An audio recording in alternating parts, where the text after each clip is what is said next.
Sumar a la alerta, a la pérdida del estado de alerta, que sería la siguiente, es depresión respiratoria. Me falta un dato más para tratar de separarnos de opiáceos y de sedantes. ¿Qué dato se te ocurre? ¿Qué?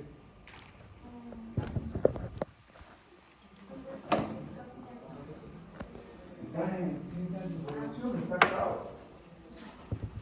¿Qué dato?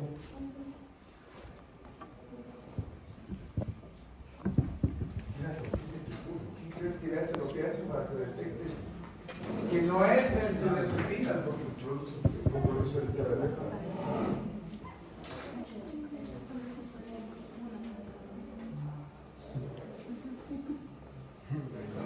Hoy deberían haber pasado opiáceos hipnóticos para que den mañana la prueba. Piden la prueba, el repaso del 26 ya dan la prueba. No, rigidez muscular, no, más bien, fíjate cómo está. Pérdida del estado de alerta, eso no es una marca. Rigidez muscular no es opiáceo. Pista. ¿Qué le pasa a los opiáceos? ¿Cómo sé que son opiáceos? La depresión respiratoria es la marca, pero tiene que sumar. Cuando sumo las tres, digo, esto es opiáceos y le pongo en la nariz el antídoto que es, ¿qué? Naloxona. Cuando sumo las tres le pongo naloxona y este paciente se va a despertar y nos va a dar información, nos va a decir qué hago aquí, me estaba intentando suicidar, estaba consumiendo heroína. De hecho, si fuera heroína, voy a encontrar pinchazos. Voy a encontrar pinchazos para saber qué es heroína. Vamos, me falta un dato.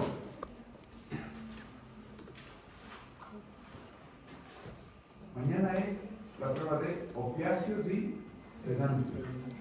El dato que me falta es las pupilas. ¿Cómo están las pupilas? Dilatadas. Miosis.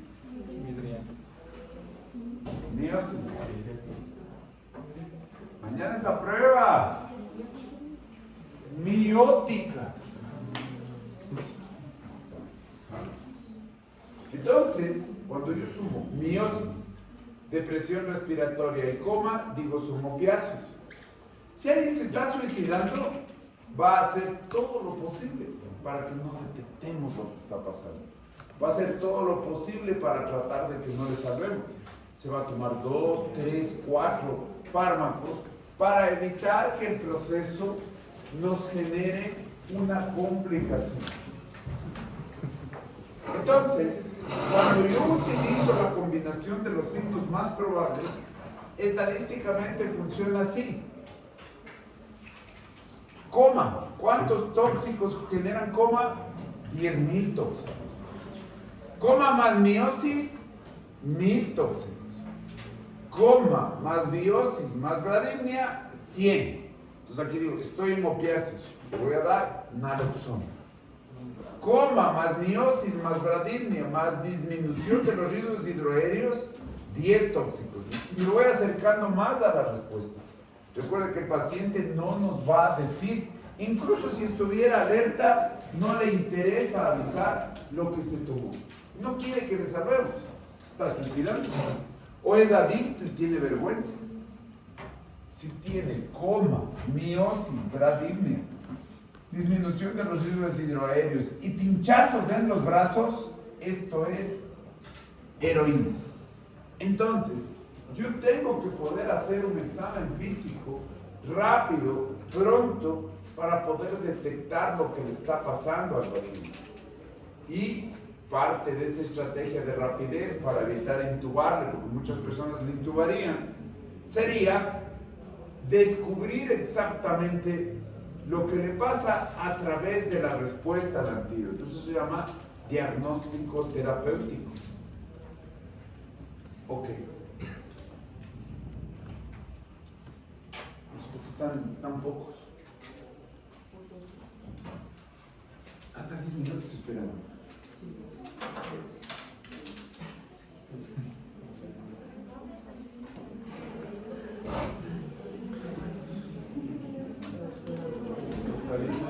Eso es 2 minutos.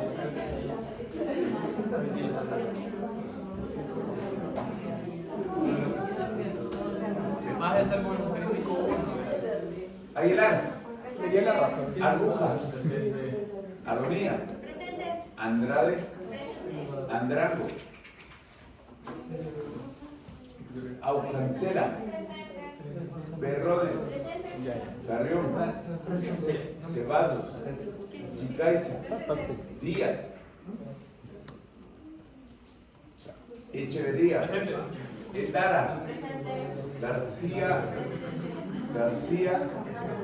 Dos Garcías. García Renata. García Naomi.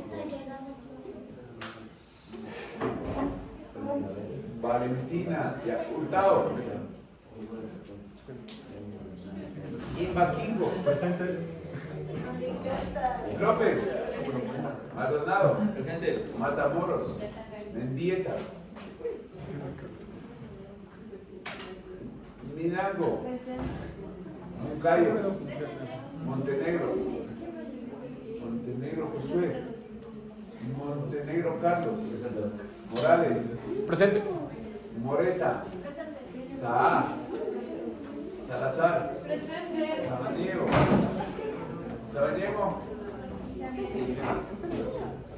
Segovia.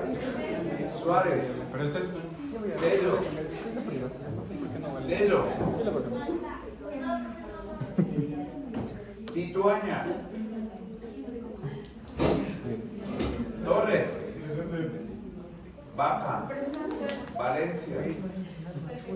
¿Qué? Vilaña. Vinuesa. Presente.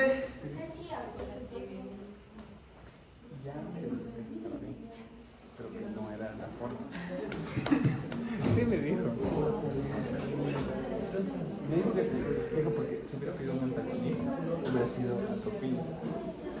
Pero si no era a Topina, no.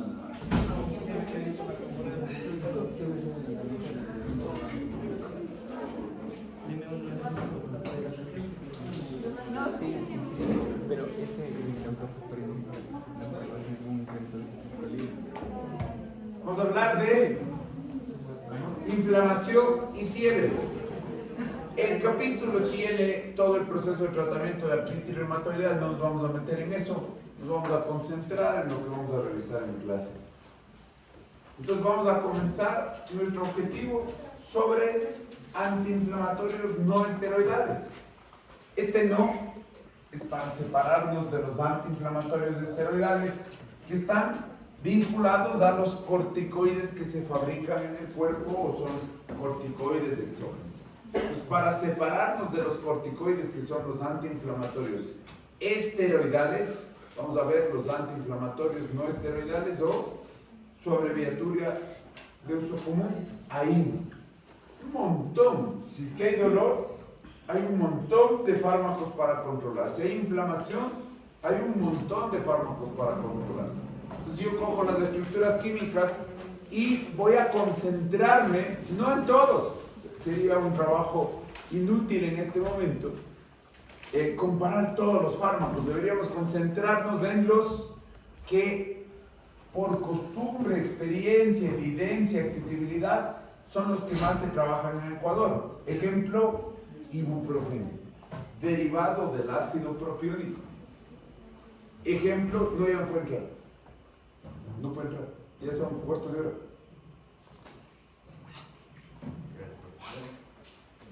Ejemplo, aquí, diclofenaco, derivado del ácido fenilacético. Acá, ninguno. Generalmente tienen muchos rasgos parecidos. Los cambios que se han tomado están hechos en la estructura, de modificar químicamente su farmacocinética, modificar químicamente su seguridad. Cuando yo modifico la farmacocinética, lo que busco es bajar el número de tomas al alargar su duración. Pero ¿qué es lo que va a pasar? Si alargo su duración, me expongo a más efectos adversos. Entonces, ¿qué es lo que yo tengo que ir viendo? Los datos específicos. Como regla general, la mayoría se van a tomar por vía oral para controlar dolor crónico, para controlar dolor agudo, que no sea 10/10. Entonces estamos hablando de dolor leve a moderado, tableta, se absorbe y va a trabajar. Mecanismo de acción.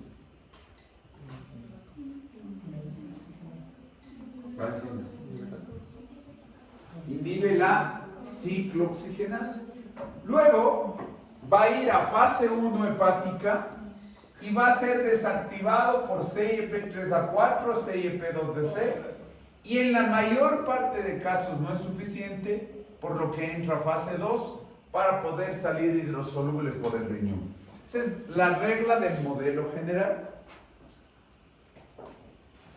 En la farmacocinética tiene un dato que es importante. La regla para los AINES es unirse a proteínas, formar el complejo fármaco-transportador. El complejo fármaco-transportador servirá para repartir y depositar. La unión a las proteínas en diferentes rangos es importante en los AINES.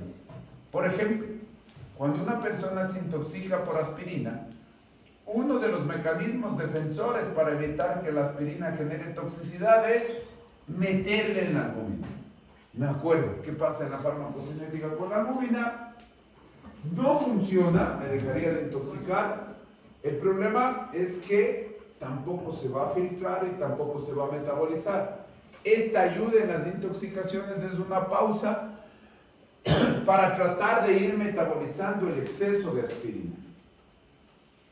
El siguiente concepto de la farmacocinética es que varios de los AINES, y es por eso su uso en patología articular, se encuentran en niveles importantes dentro del líquido intraarticular. El siguiente es un concepto nuevo que vamos a aprender a partir de los AINES. Varios AINES tienen circulación intestino-hígado, es decir, circulación enterohepática. El hígado desactiva el fármaco, lo bota por la bilis a las heces fecales, y hasta ahí es el camino tradicional habitual de varios fármacos para ser eliminados del cuerpo. Sin embargo, el fármaco en el intestino, a expensas de la química, a expensas de las reacciones químicas de las bacterias intestinales, revierto la reacción que se dio en el hígado. Por ejemplo, si aquí era conjugación, las bacterias intestinales revierten, le desconjugan y vuelve a absorberse como que hubiera ingresado de nuevo por la vía oral.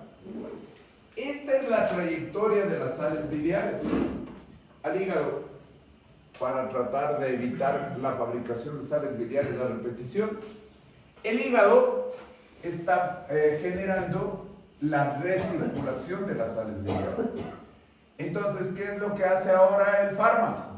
Pongamos entre comillas, para evitar estar tomando muchas dosis, darle la vuelta así y reingresar. Papel importante en la circulación enterohepática, las bacterias intestinales. Siguiente concepto que nos hace acuerdo, los AINES, varios son isómeros. El único que no es isómero es el naproxeno. Viene en mezcla racémica. ¿Qué es mezcla racémica? La combinación del isómero diestro, el R, y el isómero izquierdo, el S. Combino los dos y entrego la formulación farmacéutica. El ibuprofeno no es impactante, ¿no? Pero ya nos acordamos de lo que pasó en la talidomida. Y por eso es que nos advierten, ojo, cuando vayan isómeros de diferentes tipos. Entonces, la farmacodinámica, ¿cuál es? Un mecanismo común para todos: inhibir la ciclooxigenasa. Mayor o menor grado, pero la tarea de la farmacodinámica es inhibir la ciclooxigenasa.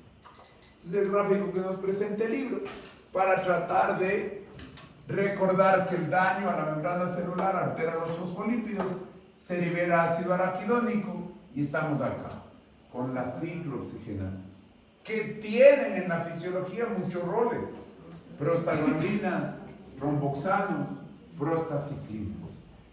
Todo este proceso es parte de la cascada inflamatoria. Todo este proceso es la intención del cuerpo de controlar la agresión expresada por los signos cardinales de la inflamación: dolor, calor, rubor, edema e impotencia funcional. Sin embargo, los fármacos tienen un problema. La ciclooxigenasa es una balanza de cosas positivas y de cosas negativas. ¿Qué es lo que yo debería esperar del fármaco? Que venga la COX-2 y bloquee la inflamación. Que solo vaya allá, que seleccione la enzima COX-2, que es inducible, que es parte de la inflamación. ¿Cuál es el problema? La mayor parte de fármacos históricos, desde la aspirina, son a las 2. ¿Dónde están los efectos adversos? La COX-1 fabricaba moco. La COX-1 con sus prostaglandinas regula el flujo renal y la COX-1 interviene en la agregación plaquetaria.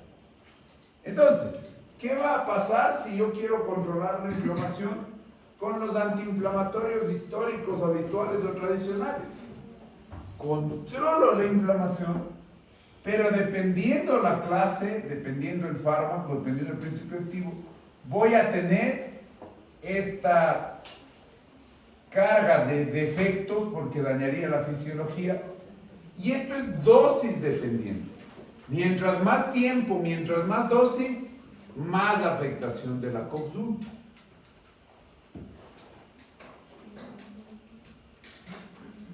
Además, los AINES están involucrados en la quimiotaxis, la interleuquina 1, la producción de radicales libres de los neutrófilos, e interfiere además con todo lo que esté relacionado al calcio en los leucocitos. Entonces, ya tenemos un modelo general, una plantilla de comportamiento de cada uno de estos medicamentos, y deberemos buscar el equilibrio entre ser antiinflamatorio y los efectos adversos. Si veo los efectos adversos sin porcentaje o sin frecuencia, es un defecto. Cuando los veo en general, yo digo, no debería tomarme nunca, porque fíjense la cantidad de efectos adversos que tienen. Aquí está toda la familia, algunos fármacos tienen la marca de estos efectos adversos en específico, otros están muy lejos de estos efectos adversos. Aquí pone a todos los AINES y como vemos son varios. Yo conté la otra vez, 22 había como opciones para comprar en Ecuador. El sistema nervioso central, cefalea, acúfeno, mareo, y uno raro pero peligroso, meningitis acéfala. Entonces, varios de estos efectos adversos son improbables que se presenten, pero han sido reportados. Lo cardiovascular, raro, pero produce infartos, raro, pero exacerba falla cardíaca congestiva. Fíjense cómo las prostaglandinas serán claves en la fisiología. Un paciente que recibe AINES desarregla su balanza vasoconstricción, vasodilatación, desarregla las prostaglandinas controlando la vasodilatación y nos lleva a falla cardíaca congestiva. En lo digestivo no solo es úlceras, hay problemas básicos comunes como dolor abdominal, dispepsia, náusea y vómito. Lo hematológico, se altera la fábrica, la médula ósea, y hay compromiso de glóbulos rojos, glóbulos blancos y plaquetas. Lo hepático, hay daños de la función hepática que se evalúa con todos sus procesos químicos y sus enzimas elevadas en sangre. Pulmonares, predispone al asma. Regresemos a ver cómo predispone al asma. Es un efecto adverso generalmente de adultos. Si bloqueo la ciclooxigenasa, dejo libre toda la materia prima del ácido araquidónico para la lipoxigenación. Entonces, ¿qué voy a tener? Apagué la inflamación, me corro el riesgo de los efectos adversos, pero ahora todo el ácido araquidónico se convierte en lipoxigenación. Esto se expresa como leucotrienos y cada leucotrieno tiene un rol diferente. Sin embargo, el C, D y el F, que son los más comunes, producen broncoconstricción. Ese es el mecanismo para que la aspirina o cualquier AINE en una persona predispuesta le produzca asma. Piel, tienen reacciones cutáneas de diferente grado. Los AINES, las sulfas y la familia del hipotensor enalapril son los que más reacciones alérgicas tienen. Y renales, como decimos tanto como en falla cardíaca, renales sin prostaglandinas, el riñón no puede defenderse. Entonces hay varios ejemplos y mecanismos de efectos adversos, pero nos concentramos en lo frecuente. Lo frecuente es lo digestivo. Lo grave es lo renal y lo cardiovascular. ¿Qué es lo que pasa cuando la ciencia me dice, lógicamente vamos a tratar de bloquear las COX-2? El fármaco inhibidor selectivo COX-2 histórico, lanzado al mercado en 1998, es el Rofecoxib. El Rofecoxib llega para aliviar dolor crónico sin riesgo de úlcera. Un fármaco altamente importante para un grupo de pacientes, generalmente con enfermedades reumatológicas, para un grupo de pacientes con enfermedades que tienen dolor e inflamación a largo plazo. El Rofecoxib se vuelve el medicamento más vendido, 99, 2000, 2001, 2002. ¿Qué es lo que pasa ahí? A partir de que lo reciben millones y millones y millones de personas, un estudio del fabricante vincula algo que vamos a ver. Los AINES disminuyen la formación de pólipos. Entonces, disminuyen el riesgo de cáncer de colon y comienzan a estudiar específicamente al Rofecoxib en la prevención del cáncer de colon. ¿Y qué es lo que pasa con estas personas que forman parte del estudio? Comienzan a sufrir infartos. Entonces, la inhibición COX-2 predispone a que en base a la alteración de las plaquetas te lleve a infartos. Como recibieron muchas personas, se detecta un efecto adverso raro pero grave. Infarto en 1 en 100,000 personas. Rarísimo. Sin embargo, como fue vendido y comercializado con una alta estrategia de marketing, lo recibieron millones y millones de personas.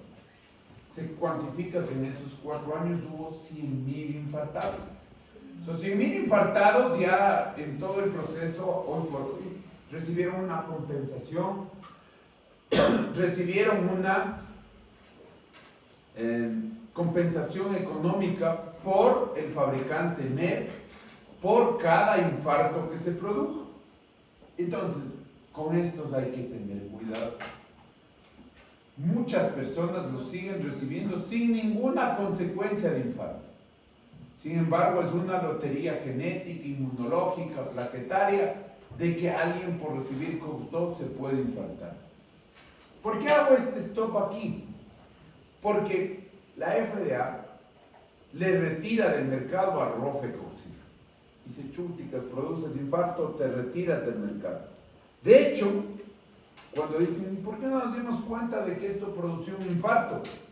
Van y revisan todos los datos que entregaron en la FDA para el lanzamiento del medicamento y se dan cuenta que sí había el reporte de infartos. Sin embargo, entre el fabricante y funcionarios de la FDA quitaron esos datos de los reportes. Cuando se dieron cuenta, la FDA fue sobornada para que el fármaco salga a la venta. Entonces, el otro fármaco que ellos tenían para la venta, en la Merck me refiero, el fabricante me refiero, es el etoricoxib. Y la FDA le dice, ustedes no les vamos a dejar sacar medicamentos de esa familia, y le prohíben la venta al etoricoxib. Y en la fecha en que les estoy hablando a ustedes del inicio de los años 2000 hasta el 2010, en Ecuador, pese a que la FDA no le permitió la venta de etoricoxib, fue el fármaco más vendido en Ecuador. Ustedes de hecho deben haber tomado. La marca del etoricoxib es del Arcoxia. Entonces el Arcoxia es prohibida la venta en Estados Unidos y se vende comúnmente en Ecuador. Entonces aquí hay una historia importante. Ojo con lo que suena lógico, dice, busquemos un fármaco que sea COX-2 selectivo, pero el problema es que ser COX-2 selectivo es en personas específicas, individualizadas, con un riesgo genético que no lo podemos saber hasta que hacemos prueba y error, de que tenga el efecto adverso infarto. Entonces hay una historia aquí importante que traslucir, que transparentar y evidenciar.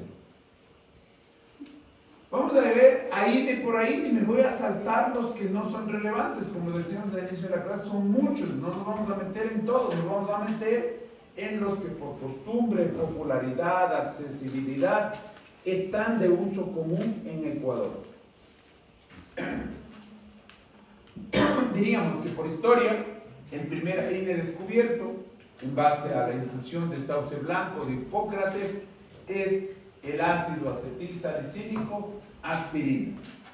Sin embargo, las dosis para controlar fiebre y dolor son altísimas y entonces se vinculan a efectos adversos, por lo que la aspirina solo se utiliza como antiplaquetario para prevenir la formación de trombos en dosis de 81 a 325 miligramos al día. ¿Cuál es la dosis para calmar dolor y fiebre? 500 miligramos cada 6 horas. Mecanismo de acción: inhibe de manera irreversible. ¿Qué tipo de enlaces calientes? Covalentes. Inhibe de manera irreversible la COX plaquetaria, de modo que el efecto antiplaquetario dura de 8 a 10 días. Retrocedamos a cuando aprendimos enlaces. Yo les decía, paciente llega al odontólogo y le dicen, oiga, su pieza dental no tiene salvación, hay que sacarle. Oiga, pero yo tomo aspirina. Perfecto, deje de tomar aspirina y nos vemos en 8 a 10 días, que es el tiempo para que se sintetice nueva enzima COX y no esté bajo el influjo de la aspirina.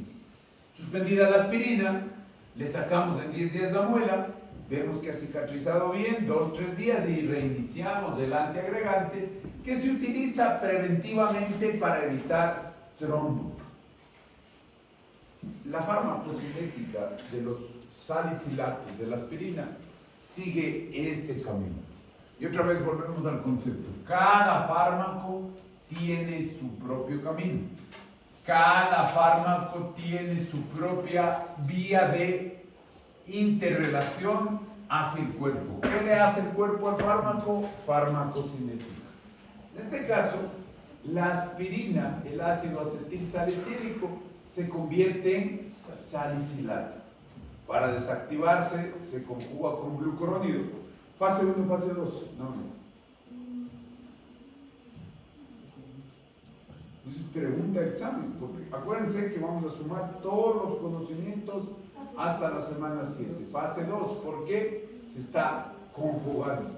Acá también fase 2, se está glicinando. Acá el porcentaje de fármacos que en mayor o en menor grado cada sustancia tiene salida sin cambios. Y acá fase 1, oxidación, ácido gentícico. Entonces, varios mecanismos para sacar aspirina. Varios mecanismos para desactivar la aspirina. A veces en intoxicaciones esto no es suficiente. ¿Quién se acuerda cuál es el tratamiento de la intoxicación por aspirina? ¿Qué dijiste? No. ¿Qué dijiste? Primero, si se tomó y estamos dentro de las 2 horas, carbono activado. Después, si ya se absorbió y ya está generando síntomas, bicarbonato.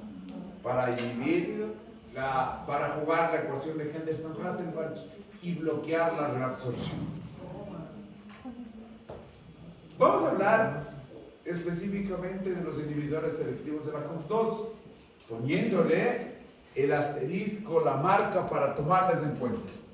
Rofecoxib retirado del mercado en Estados Unidos.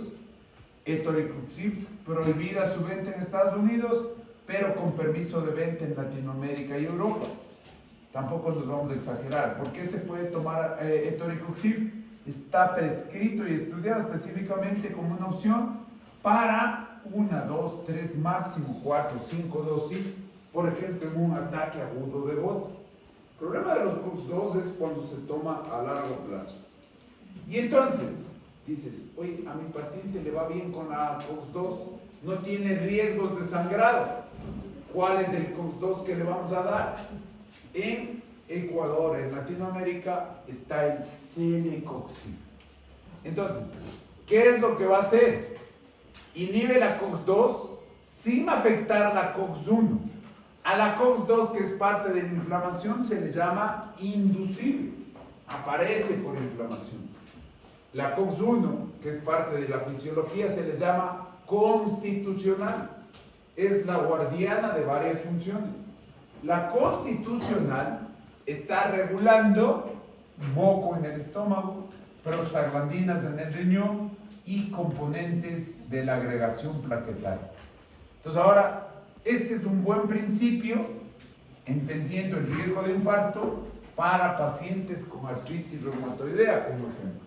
Uso toda la vida de un antiinflamatorio sin tener úlceras.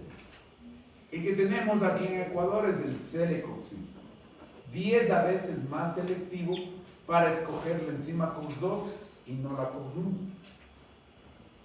Históricamente tenemos que no me parece una mala opción, sin riesgo de infartos. A ver, esto de los infartos, todos los AINES tienen riesgo de infarto.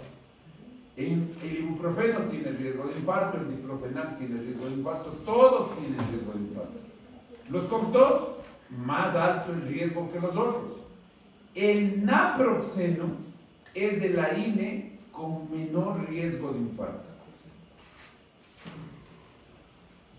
El meloxicam, menor riesgo de infarto, y este no es de la familia de los COX-IPs e inhibe selectivamente COX-2. No quiere decir que no va a COX-1, pero va a COX-2. Es más seguro que diclofenac y naproxeno en los efectos adversos.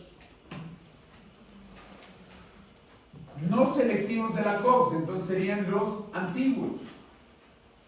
El más estudiado, el que está en el cuadro básico como medicamento esencial, es el diclofenac.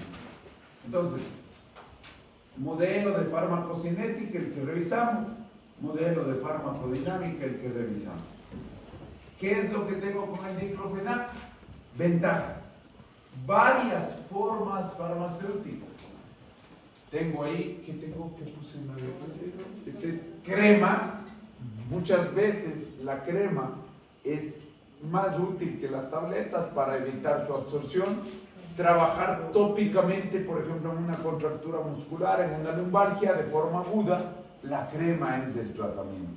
Hay gotas para procesos inflamatorios tópicos locales en el ojo. Hay supositorios para niños que no pueden cumplir la vía de administración oral. Hay ampollas, es importante porque por potencia es un buen alivio de dolor moderado. El que nos toca también revisar y que tiene un dato farmacocinético importante y farmacodinámico importante es el ibuprofeno. ¿Qué dato farmacocinético importante tiene? Viaja hacia el proceso genitourinario de las mujeres y desinflama los componentes inflamatorios del cólico menstrual. El ibuprofeno está diseñado y es específico para cólicos menstruales. El ibuprofeno es más potente que la aspirina, pero curiosamente es más seguro que la aspirina. Con 2.400 miligramos de ibuprofeno equivale a 4 gramos de aspirina. Pero con 4 gramos de aspirina yo ya estaría con úlcera, yo ya estaría con síntomas y efectos adversos. Como es tan seguro, como tiene varios usos para problemas crónicos y repetitivos, se vende sin receta. Ahí viene el concepto. Debemos aclarar un concepto que a veces es confuso. Santiago, ¿es buena o mala la automedicación? Depende. Depende del medicamento, porque por ejemplo, si son antibióticos puede generar resistencia. Pero entonces ahí viene un tema. Debemos aclarar que es automedicación. Entonces, la Organización Mundial de la Salud dice que la automedicación es perfecta para el Sistema Nacional de Salud. ¿Qué es lo que se define como automedicación? La repetición de un tratamiento que inició un médico para un síntoma común, para un síntoma habitual, que el paciente puede manejarlo por su cuenta. Ejemplo, viene la paciente, oiga doctor, cada mes me está dando cólicos, son insoportables, no puedo estudiar, no puedo trabajar, estoy con una dismenorrea altísima. Perfecto, por farmacocinética y farmacodinámica vamos a probar cómo le va con el ibuprofeno. ¿Le va bien con el ibuprofeno? ¿Qué tiene que hacer?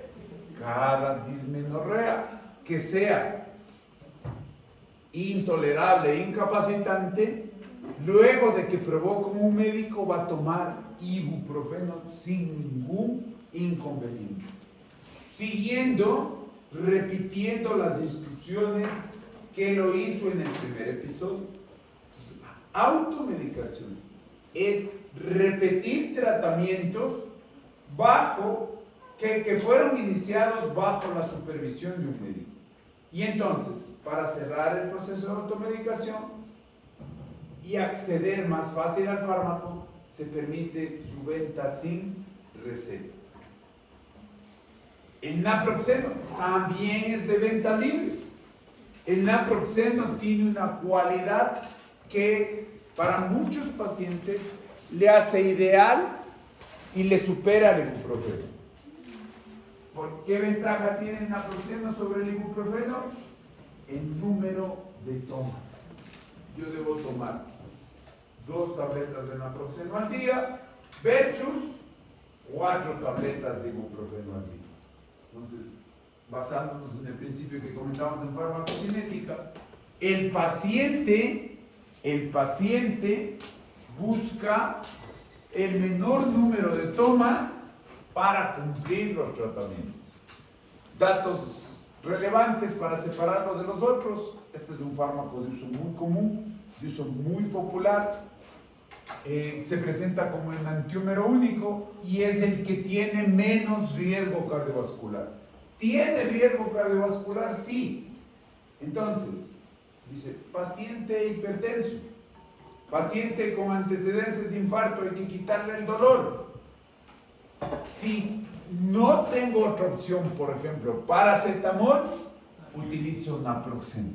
Pero lo ideal al paciente cardiópata con problemas cardiovasculares es darle paracetamol, que no tiene nada de riesgo cardiovascular. El naproxeno tiene menos, pero tiene riesgo cardiovascular. La gran mayoría de estos se los sacan de forma renal. ¿De forma? O sea, se eliminan por la vía renal. Por la vía renal. Pero en el caso de un paciente con insuficiencia renal, Tienes que utilizar otra cosa. Porque o sea, no puedo usar nada de esto. preferible que no.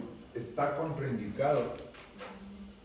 Ya vamos a hacer una clase de esto, me adelanto un ratito, para yo saber cuánta función renal tengo. Yo tengo que evaluar la tasa de filtración glomerular.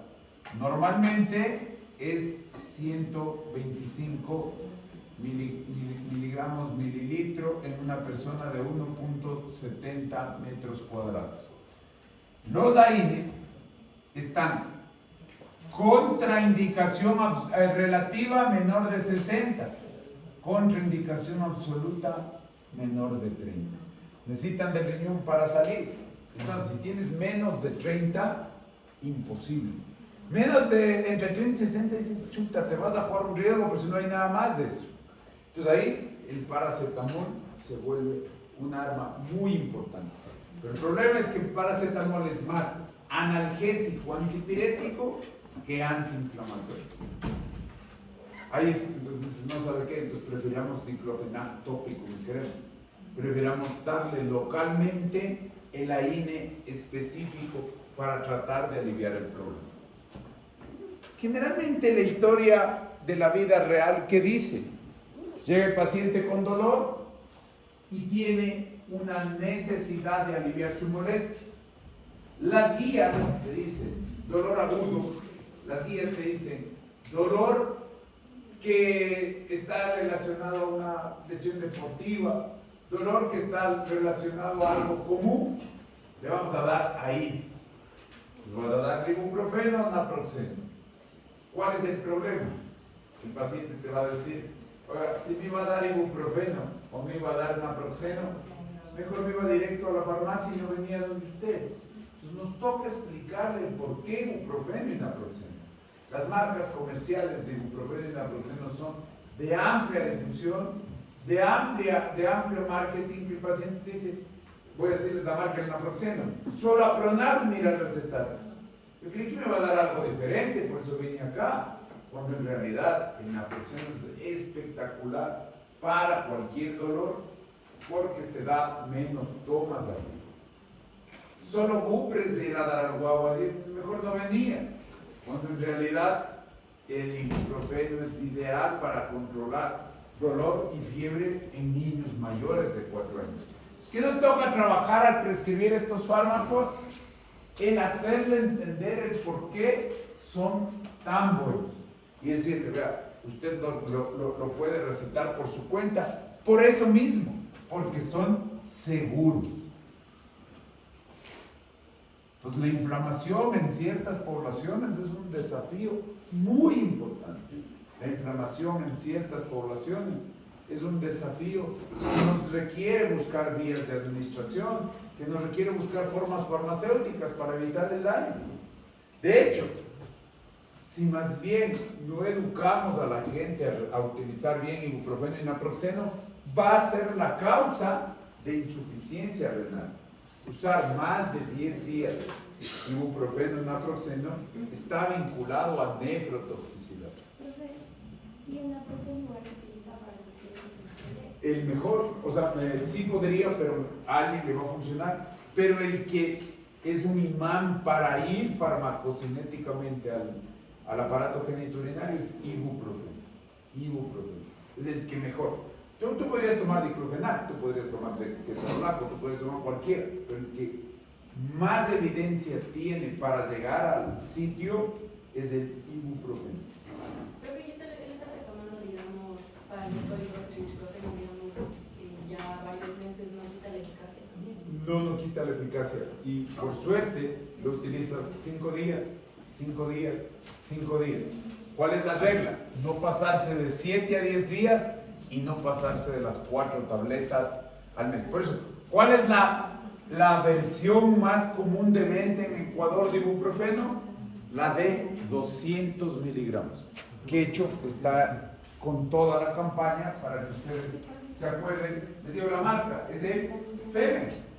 Entonces, es el proceso que está hecho de acuerdo a las guías internacionales, basado en principios farmacocinéticos para darlo para dismenorrea. Entonces, yo tengo que elegir un AINE.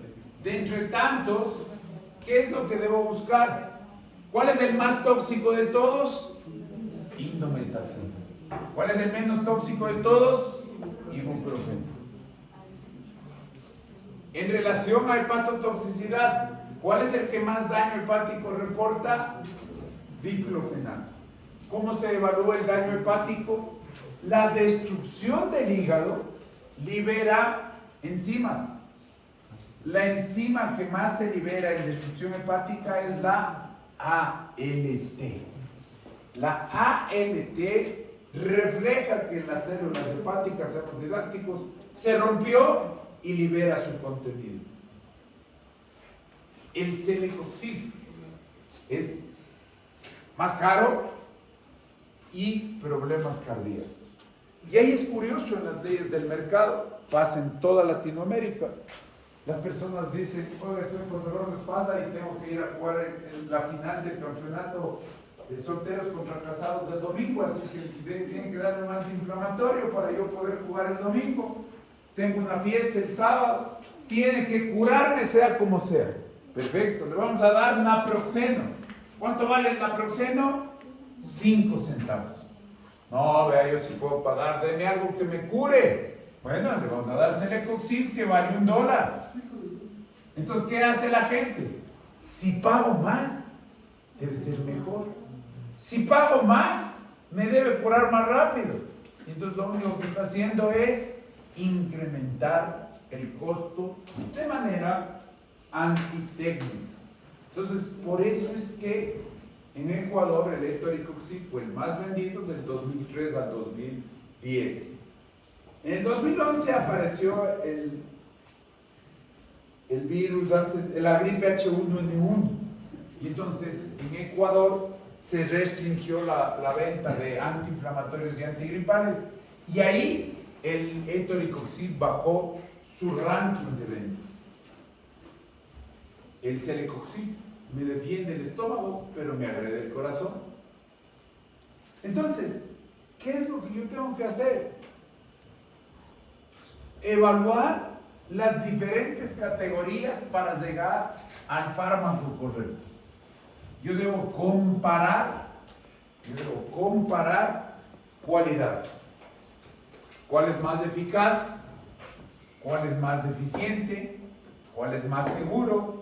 ¿Cuál le puedo dar en base a las pastillas que está tomando? Porque hay riesgo de interacciones. Por ejemplo, si alguien está anticoagulado y toma INES, se potencia la anticoagulación. Comorbilidad, no es lo mismo tener patología renal, no es lo mismo tener ya antecedentes de gastritis con mayor probabilidad de sangrado que no tenerla. ¿Y cuál cubre el seguro? En Ecuador, al decir cobertura de seguro, estamos hablando del cuadro básico. ¿Cuál me da el cuadro básico? El ibuprofeno. Vamos a hablar de paracetamol. Es un fármaco espectacular. Su mecanismo de acción es, cada vez que se estudia, aparece un nuevo mecanismo de acción. Y entonces se vuelve el pilar del tratamiento del dolor.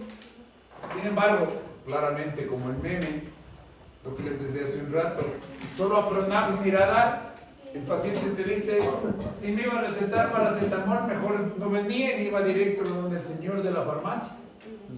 Creen que para todos nosotros recetamos paracetamol, pero en realidad es por todas sus bondades terapéuticas, seguridad y todo el escenario que evita complicaciones de los efectos adversos de los AINES. Veamos farmacodinamia. De hecho, si yo voy al UpToDate y busco farmacodinamia del paracetamol, me dice mecanismo desconocido. Sin embargo, tradicionalmente se habla de que es inhibidor débil de la COX-1 y de la COX-2. Varios libros hablan de que el paracetamol bloquea una COX-3, que formalmente ya aparece en varios estudios, pero todavía no está consolidada la expresión de la COX-3. Pero ya se habla de una COX-3. La dosis es de hasta 4 gramos al día. Más que antiinflamatorio, incluso más que analgésico, es antitérmico. Va a inhibir la COX-1, que está vinculada al termostato, al regulador de la temperatura del cuerpo, el hipotálamo, y controla la temperatura. Además, fíjense a dónde nomás está estudiándose que va. Va y encaja en los receptores de opiáceos, de los cannabinoides y de los serotoninérgicos. Está vinculado a otros mecanismos para control del dolor. Paracetamol es un excelente componente de manejo de dolor crónico. Este es el que más lo estudiamos en farmacocinética, ¿no? Entra y trabaja, digamos inhibición COX. Su periodo de latencia es de 30 a 60 minutos y luego va al hígado para el 90% sulfatarse y glucuronidase. El 8% se une a N-acetil, se transforma en N-acetilbenzoquinona, es el NAPQ, es el destructor del hígado, es el metabolito reactivo que nos permitió aprender que ciertos fármacos pueden dañar el cuerpo. Este NAPQ se conjuga con glutatión y sale por el riñón. El NAPQ necesita de glutatión para inactivarse. ¿Qué circunstancias el glutatión está comprometido? Alcoholismo y desnutrición. Al revés, el alcoholismo es un factor de riesgo que yo debo evaluar antes de prescribir paracetamol. Y en el escenario de la vida real, ¿qué es lo que pasa con el paracetamol? Al paciente le decimos, le va a ir bien con el paracetamol, el señor de la farmacia le recomienda paracetamol, en el COVID aprendimos todas sus ventajas y bondades. Había estudios que en el COVID te decía, cuidado con el ibuprofeno porque parece que agrava la enfermedad. Pues ya la gente le tiene mucha fe.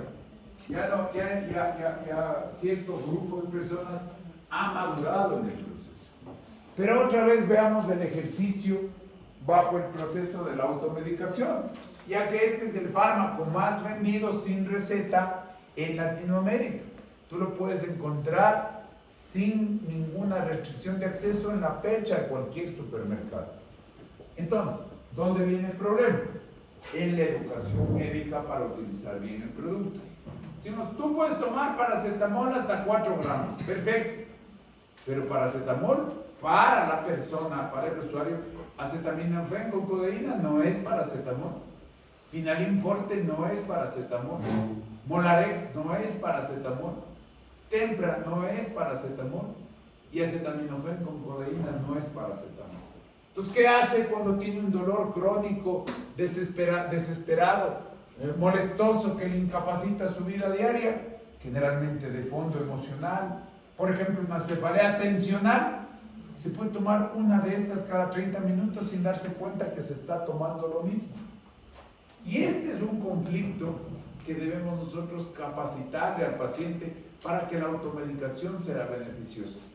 La diferencia entre marca y genérico, la diferencia entre principio activo y marca, la diferencia entre un producto solo o, fíjense, todos estos que vienen combinados. Entonces, ahí viene el concepto. Siempre hago yo este ejercicio. Si es que me paso de 4 gramos y es muy probable, pongamos la propuesta 1, que ya no sea de venta libre y solo de venta con receta. Marco, ¿qué hacemos? Que ya no sea de venta libre y que solo con receta. Que el paciente necesite... ¿Estás de acuerdo?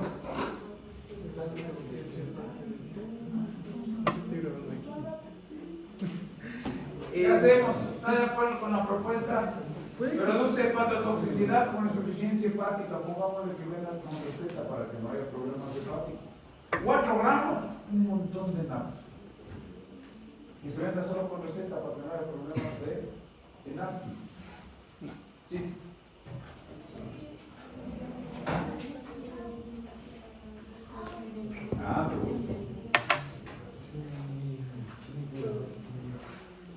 Le ponemos receta. Es que el problema es que las personas que los vamos a ver Entonces, este es un conflicto. Por suerte, la mayor parte de personas involucradas en su tratamiento lo maneja de forma correcta. Y los problemas hepáticos son la punta del iceberg.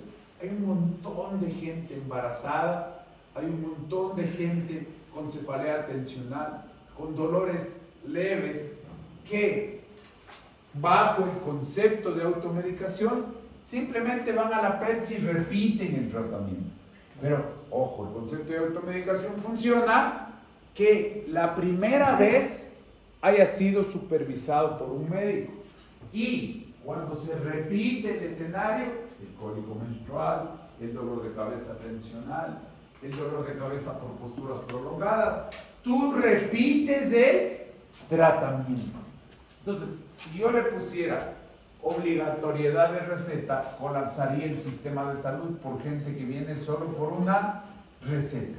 O sea, hay millones y millones de personas felices mejorando su calidad de vida con el acetaminofén.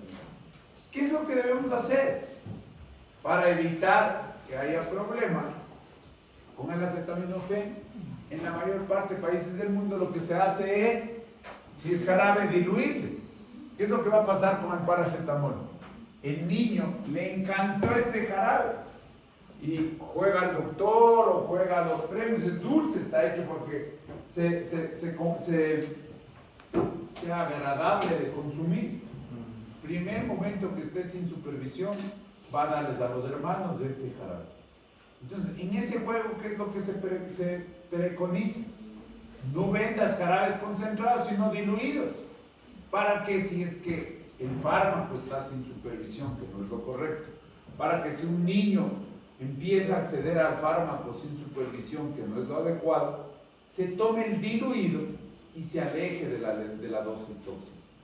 En Estados Unidos, la dosis más alta de paracetamol que se vende es de 650. No van a disminuir el número de suicidios con paracetamol. Van a poner una barrera de acceso para llegar a la dosis letal, que es 10 o 12 gramos. Va a tratar de disminuir la probabilidad de que una persona con Alzheimer, que una persona con deterioro cognitivo use mal su producto.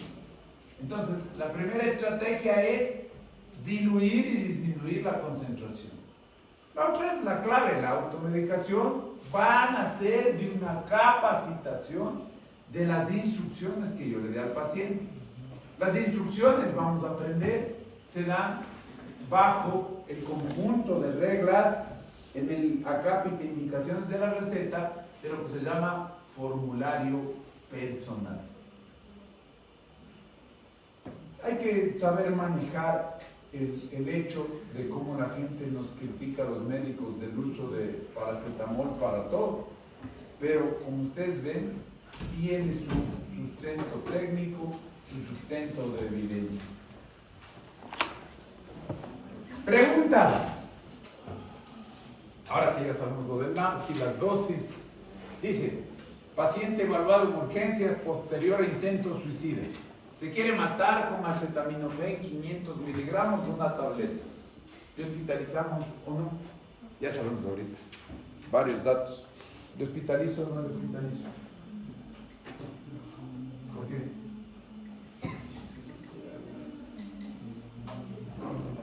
¿Le hospitalizo o no le hospitalizo?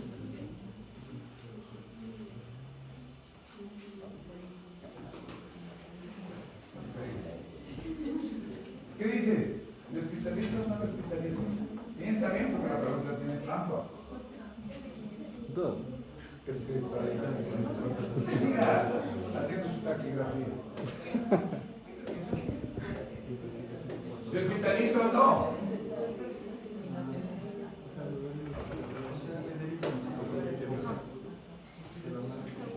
Trampa, duda, ¿no?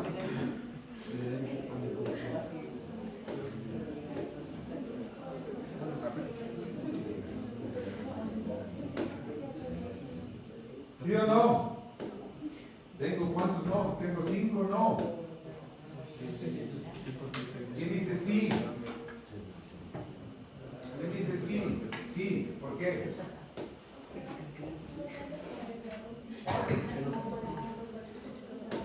Correcto. No, ¿sabe qué? Con 500 miligramos no le pasa nada. ¿Qué va a pasar en 2 horas? Ya vuelve tomándose los 10 gramos. Todos los intentos suicidas se hospitalizan. Aquí no hay un criterio de la dosis no es letal, sino el problema de salud mental. No, yo ya sé farmacología, 500 miligramos no pasa nada. No, hay que tener cuidado. Si le mando a la casa, ¿qué es lo que va a hacer? Va a completar. ¿Cuánto era, doctor? 10 gramos. Entonces ahora dice, ya ahora sí, ya viene con los 10 gramos. Entonces, el paracetamol es uno de los fármacos más recetados en el mundo. Hay que explicarle al paciente por qué, pero ojo, cuidado la dosis, porque Paracelso dice que todo es veneno. ¿De qué depende? De su dosis. Entonces, habría que aprender a manejar la intoxicación por acetaminofén. Problema serio. Las primeras 24 horas, después de yo haberme tomado la dosis letal, no hay síntomas. Tengan cuidado con eso. Se toma 10 gramos y las primeras 24 horas no tiene síntomas. ¿Qué está pasando en las primeras 24 horas con los 10 gramos? Está desarrollando enlaces covalentes con todos los grupos de estructura de cisteína dentro del hígado. Esos enlaces covalentes se vuelven irreversibles. Yo dejo pasar el tiempo, se vuelven irrompibles y ya no hay opción terapéutica. ¿Qué debe pasar apenas yo descubra que el paciente ingirió una dosis letal? El tratamiento es, ojalá llegue dentro de las primeras 2 horas, porque ¿qué le voy a administrar? Le voy a administrar carbón activado. Entonces, si llega dentro de las 2 primeras horas, carbón activado. Si ya es más de 2 horas, ya hay una alta probabilidad de que se absorbió. Y entonces me toca darle el tratamiento. ¿Cuál es el antídoto? Una ampolla que huele a huevo frito cuando se destapa es la N-acetilcisteína. La utilizan mucho los fisioterapistas que se dedican a la parte respiratoria, ya que la N-acetilcisteína es un proceso de uso, su uso es como destructor de moco. Entonces, el antídoto del acetaminofén en relación pronóstico dependiente con el tiempo de la búsqueda de la atención es N-acetilcisteína. Vamos terminando los AINES. Siguiente AINE que debemos ver está en el cuadro básico, es el ketorolaco. Es analgésico más que antiinflamatorio. Su uso común es postoperatorio. Su uso común es el manejo del dolor postoperatorio. Problemas, instrucciones de uso. La mayor parte de pacientes que reciben más de 5 días van a tener compromiso de su salud renal. El ketorolaco más de 5 días es nefrotóxico. Ok, hagamos una pausa de 5 minutos, terminamos todos los AINES. 5 minutos de pausa. Son